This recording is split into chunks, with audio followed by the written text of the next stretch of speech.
3. Hello mga kabinyo, sa alis na naman po kami. Pupunta po kami sa SM North. Next. Pupunta po kami sa SM North. Ngayong araw nga, kami muna ay mamamasyal para i-celebrate ang kaarawan ng aking asawa. Nice. Napakagwapo at napakaganda naman dalawang banan to. Manang-mahana sa tatay. Dito, nakasakay na kami papuntang monumento. Bigla akong mapasin, inaantok ng anak ko. At nang makarating na nga kami sa carousel na sakayan papuntang SM North, pinakita akong ditong alley na napakaraming bitbit.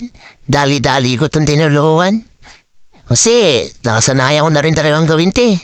Ito na lang yung balik ko sa lahat ng biyayang binibigay sa akin ng Panginoon. Dito, nakasakay na rin kami ng bus papuntang SM North. Medyo nakaramdam ako ng pagod. At ang laking gulat ko nung makita ko itong si Kuya. Alam ko nagpapatayan ng wedding. Yung pala, naniningil ang bayad sa bus. Yerte na yun tayo. Ang onggoy. At dito, nakarating na nga kami sa SM North. Tapos makahagar ng pag-apit. Pero syempre, pogi pa rin ako.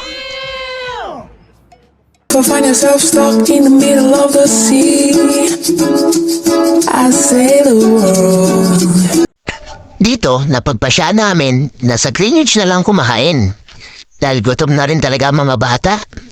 Namimili pa ako ng mga pwede namin kainin dito eh. Pero napagpasya na namin, itong banda na lang ang kainin namin. Dahil sulit na, masarap pa.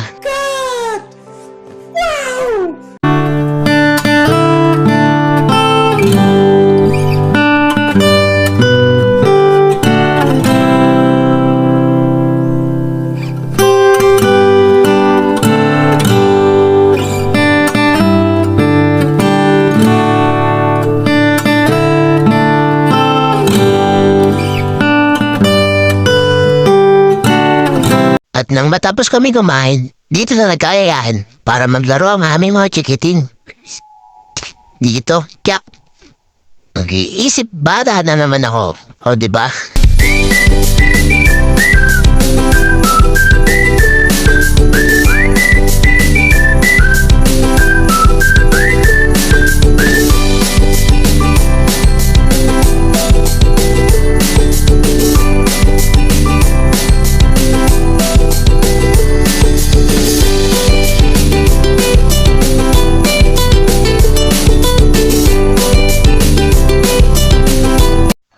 Dahil sa aming paglalaro, inatake na naman ako ng gutom ko.